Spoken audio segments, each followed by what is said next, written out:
കൂട്ടുകാർക്ക് നമസ്കാരം. Serial മാനിയ variety സ്റ്റോറീസിന്റെ ഏറ്റവും പുതിയൊരു വീഡിയോയിലേക്ക് എല്ലാവർക്കും സ്വാഗതം.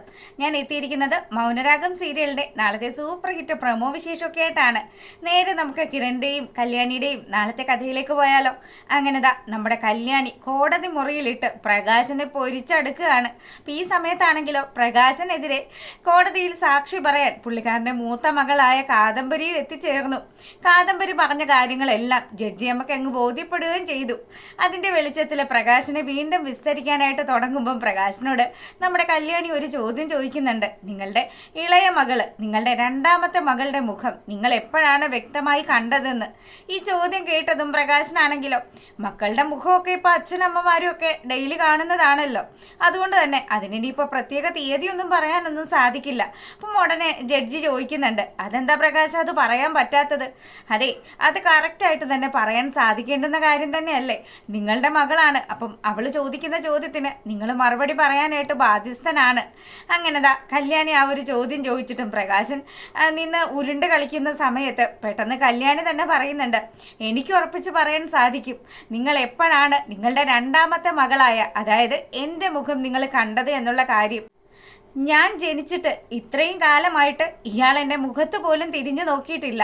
അങ്ങനെയുള്ള ഒരാൾ എന്നെ എപ്പോഴാണ് ശ്രദ്ധിച്ചതെന്ന് എനിക്ക് നല്ല രീതിയിൽ തന്നെ അറിയാമെന്നൊക്കെ പറഞ്ഞ് കല്യാണി അങ്ങോട്ട് പറയുമ്പോഴത്തേക്കിനും ദാ ഇവിടെ നമ്മുടെ പ്രകാശന് പൂട്ട് വീഴുകയാണ്. അപ്പോൾ മക്കളെയൊക്കെ പല രീതിയിലാണ് പ്രകാശൻ കണ്ടിരുന്നതെന്നും പെൺകുട്ടികളോട് വേർതിരിവ് പ്രകാശൻ ഉണ്ടായിരുന്നു എന്നുള്ള കാര്യമൊക്കെ കോടതിയിൽ ബോധ്യപ്പെടുകയാണ്. അപ്പം പ്രകാശൻ്റെ ആ ഒരു ഇതൊക്കെ കഴിയുമ്പോഴത്തേക്കിനും പിന്നീട് അവിടെ പറയുന്നത് കോടതി കുറച്ചു നേരത്തേക്ക് പിരിയാണെന്നുള്ള കാര്യം പറയുകയാണ്. അങ്ങനെ നമ്മുടെ കല്യാണിയും അതുപോലെ തന്നെ കിരൺ സമയം അങ്ങോട്ടേക്ക് ശരണ്യയും അതുപോലെ സോണിയും ഒക്കെ സംസാരിക്കാൻ വരികയാണ്. അതെ, ഇവൻ ഇങ്ങനെയുള്ള ഒരു രീതിയിലല്ല ഇവനെ ശരിക്കും പറഞ്ഞാൽ പൂട്ടേണ്ടത്, ഇവൻ അനുഭവിച്ചു തന്നെയാണ് ചാകേണ്ടത്. ഇവൻ ചെയ്തു കൂട്ടിയ ഓരോ കാര്യങ്ങളും ആലോചിക്കുമ്പോഴത്തേക്കിനും അത്രമാത്രം വേദനയുണ്ട്. എന്തായാലും ഇവന് കൂട്ടു നിൽക്കുന്ന ഇവന്റെ അച്ഛനെ കൂടി ജയിലിലേക്ക് കയറ്റാൻ പറ്റിയാൽ അത് നമ്മൾ ചെയ്യാൻ പറ്റുന്ന, നമ്മൾ ഈ സമൂഹത്തോട് ചെയ്യാൻ പറ്റുന്ന ഏറ്റവും നല്ലൊരു കാര്യം തന്നെ ആയിരിക്കുമെന്ന് സോണി പറയാണ്. അപ്പൊ സോണി ഇതൊക്കെ പറയുമ്പം ശരണ്യാണെങ്കിലോ കട്ടയ്ക്ക് നമ്മുടെ സോണിയുടെ കൂടെ തന്നെ നിൽക്കുകയാണ്. സോണി, നീ പറഞ്ഞത് ശരി തന്നെയാണ്. നീ ഇപ്പം അനുഭവിച്ചു പോരുന്ന ഓരോ കാര്യങ്ങളും വർഷങ്ങൾക്ക് മുന്നേ എൻ്റെ ജീവിതത്തിൽ സംഭവിച്ചതാണ്. അത്രയധികം ഞാൻ നരകയാതന അനുഭവിച്ചതാ. ഞാനും എൻ്റെ ഭർത്താവും എത്രമാത്രം സ്നേഹിച്ച് ജീവിച്ചതാണെന്ന് നിനക്കറിയാവോ? ആ ജീവിതമാണ് ഇവൻ തകർത്ത് കളഞ്ഞത് എന്നുള്ള കാര്യമൊക്കെ ശരണ്യ ഇങ്ങനെ നമ്മുടെ സോണിയോട് പറയുമ്പോഴത്തേക്കിനും സോണിയാണെങ്കിലോ ആ അനുഭവം തന്നെയാണ് ഇപ്പോൾ എനിക്കും ഉണ്ടായത്. പിന്നെ എൻ്റെ താലിഭാഗ്യം കൊണ്ട് മാത്രമാണ് ആൽബിയേട്ടൻ്റെ ജീവനൊന്നും സംഭവിക്കാതിരുന്നത്.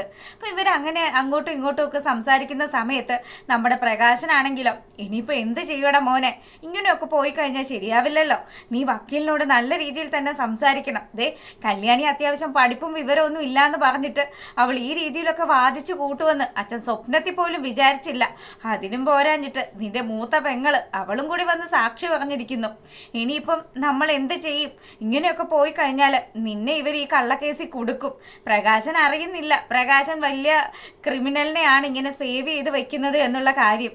തൻ്റെ മുന്നിൽ തൻ്റെ രാജകുമാരനാണ് മകൻ. അപ്പം ഇങ്ങനെയൊക്കെ ഇങ്ങനെ ഇവർ തമ്മിൽ സംസാരിക്കുന്ന ആ ഒരു സമയത്താണെങ്കിലോ വിക്രം പറയുന്നുണ്ട്, അച്ഛാ ഇനിയിപ്പോൾ എന്ത് ചെയ്യും?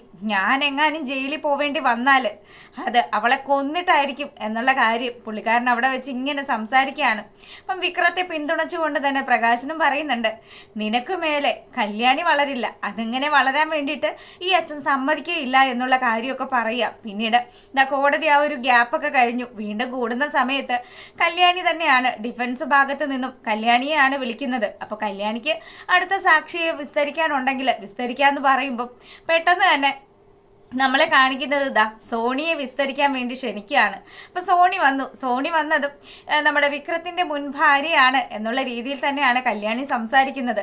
അതെ, ഞാൻ വിക്രത്തിൻ്റെ മുൻ ഭാര്യയാണ്, എൻ്റെ പേര് സോണി എന്നാണ്. അപ്പം കല്യാണി ചോദിക്കുന്നുണ്ട്, നിങ്ങളുടെ വിവാഹം ഏത് രീതിയിലാണ് നടന്നത്? അതിന് നമ്മുടെ സോണി മറുപടിയും പറയുന്നുണ്ട്, എന്നെ ചതിച്ചിട്ടാണ് വിക്രം കല്യാണം കഴിച്ചത്. വിക്രം വലിയൊരു വരകാരനാണ്, എനിക്ക് അത്യാവശ്യം ചിത്രരചനയോടും ഒക്കെ വലിയ താല്പര്യമായിരുന്നു. അങ്ങനെ നടന്നിരുന്ന എന്നെ എന്നെ ചതിച്ചാണ് വിക്രം കല്യാണം കഴിച്ചത് എന്നുള്ള കാര്യം നമ്മുടെ കല്യാണി ചോദിച്ചപ്പം സോണി പറയുകയാണ്. അപ്പം സോണി ഇങ്ങനെ പറഞ്ഞതും പെട്ടെന്ന് തന്നെ വിക്രം ആണെങ്കിലോ, ഈശ്വര, ഇവളും ഇനി ഇവിടെ വന്ന് നിന്ന് എന്തൊക്കെയാണ് അവ പറഞ്ഞു കൂട്ടാൻ പോകുന്നത്, തനിക്ക് പിടി വീഴും എന്നുള്ള രീതിയിൽ ഇങ്ങനെ ചിന്തിച്ചിരിക്കുമ്പോഴത്തേക്കിനും അതെ, എനിക്ക് വേറൊരു കാര്യം കൂടി ബോധ്യപ്പെടുത്താനുണ്ട്.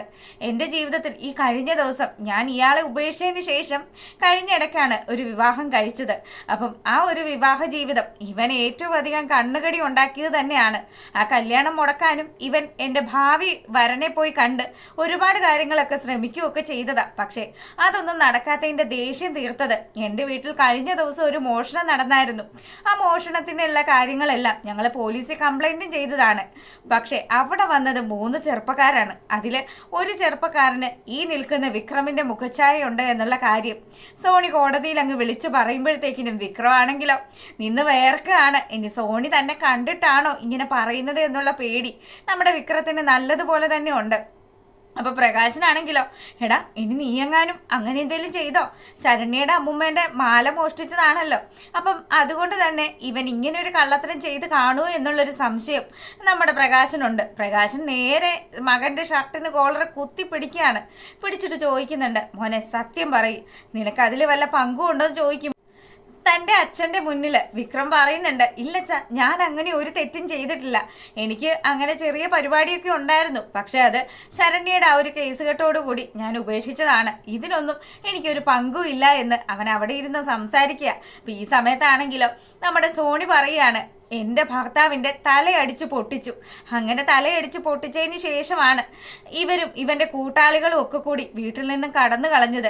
എൻ്റെ ആഭരണങ്ങളും പണവും ഒക്കെ അടിച്ചു മാറ്റുകയും ചെയ്തു. ഇങ്ങനെയുള്ള ആ ഒരു കാര്യമാണ് മാഡം എനിക്ക് ഈ കോടതിയിൽ വിളിച്ചു പറയാനുള്ളത് എന്നൊക്കെ പറയുമ്പം നമ്മുടെ വിക്രം ഏതൊക്കെ രീതിയിൽ ക്രിമിനൽ സ്വഭാവം ഉള്ള ഒരാളാണ് എന്നുള്ള കാര്യം അത് കോടതിയിൽ ബോധ്യപ്പെട്ടു കഴിഞ്ഞു. അപ്പം പെട്ടെന്ന് തന്നെ കല്യാണിയാണെങ്കിലോ, ഇനി എനിക്ക് ഒരു സാക്ഷിയെ കൂടി വിസ്തരിക്കാനുണ്ട്. ആ സാക്ഷിയെ ഞാൻ വിളിച്ചോട്ടെ എന്ന് ചോദിക്കുമ്പം നമ്മുടെ ആ ഒരു മേഡം പറയുന്നുണ്ട്, വിളിച്ചോളൂ കല്യാണി, ഇനിയിപ്പം ഈ കേസിനൊരു പെട്ടെന്നൊരു തീരുമാനം ഉണ്ടാകണമല്ലോ. അങ്ങനെതാ കല്യാണി പറഞ്ഞതുപോലെ തന്നെ അടുത്ത ഒരാളെ ക്ഷണിക്കുകയാണ്. ഈ ആളെ കാണുമ്പോൾ വിക്രം ആണെങ്കിൽ ഇതാ ഞെട്ടിത്തരിച്ച് നിൽക്കുകയാണ്. പുള്ളിക്കാരൻ ഒട്ടും പ്രതീക്ഷിക്കാത്ത ഒരാൾ തന്നെ. അയാളെ കൊണ്ടുവന്ന ആളെ കാണുമ്പോഴോ തൻ്റെ സ്വന്തം ഭാര്യയാണ് അയാളെ വീൽ ചെയറിൽ ഇരുത്തി കൊണ്ടുവരുന്നത്. അപ്പം പുള്ളിക്കാരൻ നമ്മുടെ ശരണ്യയുടെ ഭർത്താവാണ്. പുള്ളിക്ക് വന്ന അപകടം അത് വിക്രം ചെയ്തു കൂട്ടിയ ഒരു കൊടും ക്രൂരത തന്നെ. കുറച്ച് കാശിനും പണത്തിനും ഒക്കെ വേണ്ടി എന്ത് നെറുകേടും കാണിക്കുന്ന നമ്മുടെ വിക്രത്തിന്റെ ക്രൂരത അതിനിരയായി പോയ ഒരു പാവപ്പെട്ട മനുഷ്യൻ. അവർ ഒരുപാട് സ്വപ്നങ്ങളൊക്കെ കണ്ടുകൂട്ടിയതായിരുന്നു.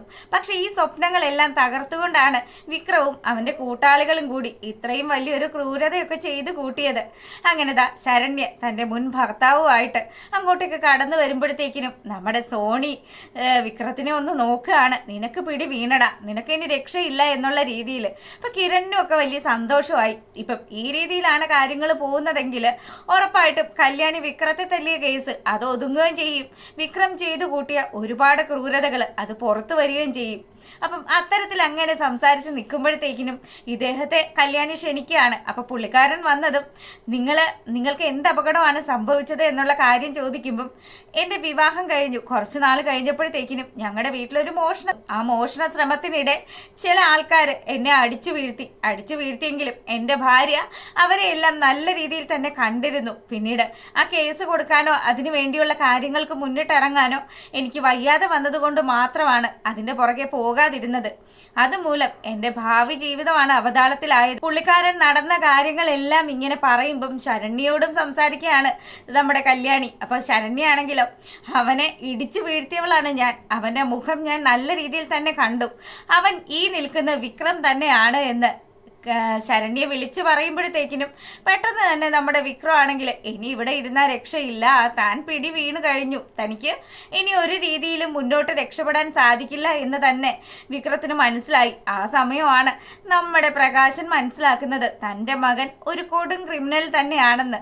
ഇവൻ എത്രമാത്രം ആൾക്കാരെയാണ് ഈ രീതിയിൽ ഉപദ്രവിച്ചിട്ടുള്ളത് എന്നുള്ള കാര്യമൊക്കെ കല്യാണി വേണ്ടി വന്നു. ഇതെല്ലാം ഈ എല്ലാ സത്യങ്ങളും ഇയാൾക്ക് മുന്നിൽ തെളിയിച്ചു കൊടുക്കാനായിട്ട്. അപ്പം അത്തരത്തിൽ വിക്രം ചങ്ക് പൊട്ടിയിരിക്കുന്ന ഒരു സീൻ കാണിച്ചുകൊണ്ടാണ് നമ്മുടെ മൗനരാഗത്തിൻ്റെ നാളത്തെ പ്രൊമോ വിശേഷം അവസാനിക്കുന്നത്. അപ്പം ആദ്യമായിട്ട് കാണുന്ന കൂട്ടുകാരാണെങ്കിൽ നിങ്ങൾക്ക് ഇഷ്ടപ്പെട്ടാൽ സബ്സ്ക്രൈബ് ചെയ്യാൻ മറക്കരുത് കേട്ടോ. എല്ലാവർക്കും നല്ലൊരു ദിവസവും നല്ലൊരു രാത്രിയൊക്കെ ആശംസിച്ചുകൊണ്ട് വീഡിയോ വൈൻഡപ്പ് ചെയ്യാണ്. താങ്ക്